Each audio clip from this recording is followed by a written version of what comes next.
Catherine the Great was born Sophie Frederique on May 2nd, 1759. A young, beautiful German princess, she is described as someone who had a great aptitude for learning and enjoyed studying concepts and ideas. Catherine fell in love with the Russian lifestyle after marrying Duke Peter of Holstein, and she took up the Russian language and adopted the name Catherine II in honor of her mother.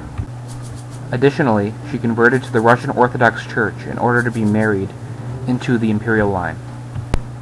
After the death of Empress Elizabeth on January 5, 1762, Catherine's husband Peter became Tsar Peter III, and she became the Empress Consort.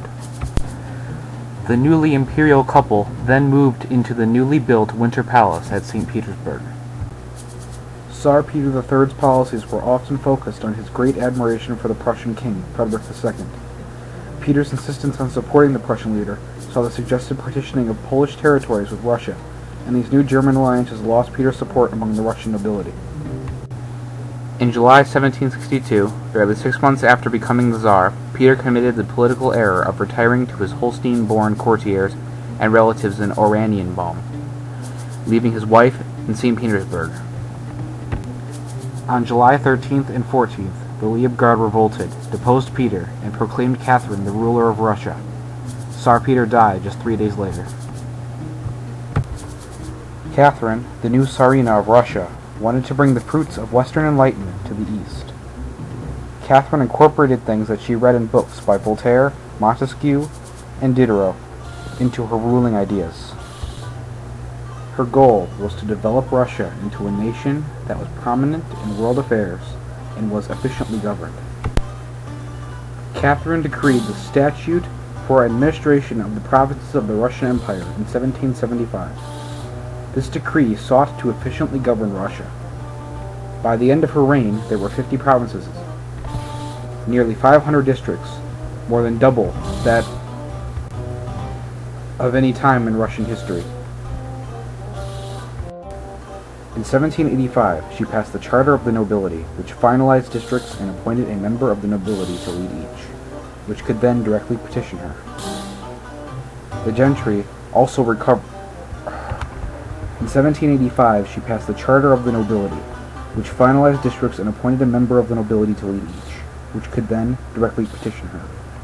The gentry also saw the recovery of their rights, as they no longer had to pay taxes and had much more control over their serfs. Catherine's rule saw the discontent of the peasantry. The loss of rights of the lower classes led to a series of revolts. The most famous of these being the revolt of Cossack Emelian Pugachev, which went on from 1773 until 1775, when Pugachev was captured, dismembered, and burned alive. Catherine's loyalty to the nobility stopped her from going against the upper class in order to improve conditions for the peasants. As a result of the Pugachev riots, Catherine developed a strict iron fist policy against revolts, and lowered their rights even further. Also, Catherine helped spread the institution of serfdom by giving away large tracts of land, and the people on the land as gifts and rewards, thus increasing the number of serfs and the places where serfdom was common. Catherine the Great made Russia a dominant power in southeastern Europe after dominating the Ottoman Empire in her first Russo-Turkish War. A result of the battles is some of the worst losses for the Ottoman Empire in Turkish history, and Russia gained access to the Black Sea. Later on, the Ottomans renewed the hostilities and started the Second Russo-Turkish War. The Ottomans suffered another catastrophic defeat in this war, ending with the Treaty of Jassy, which granted Catherine's wishes to Russian claims of Crimea. Russia also took part in the partitioning of Poland along with Germany and Austria to split the lands between the three powerful countries.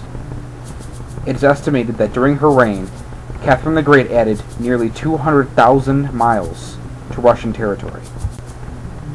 Catherine's foreign policy was calculative.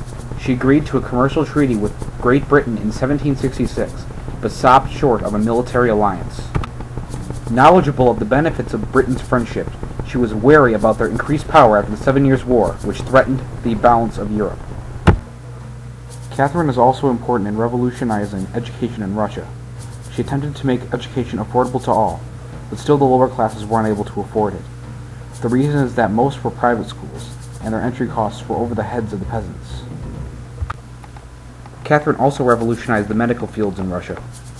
She established the Medical Commission in 1763 in order to do so.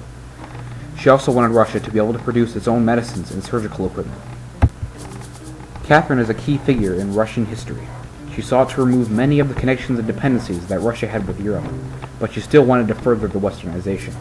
Her ideals were seen as highly enlightened, and she brought up new laws and developed the great institution as means of reaching her goal of enlightening Russia. Although she had such strong plans for Russia, she was often held back by the shackles that she felt she had with the Russian nobility.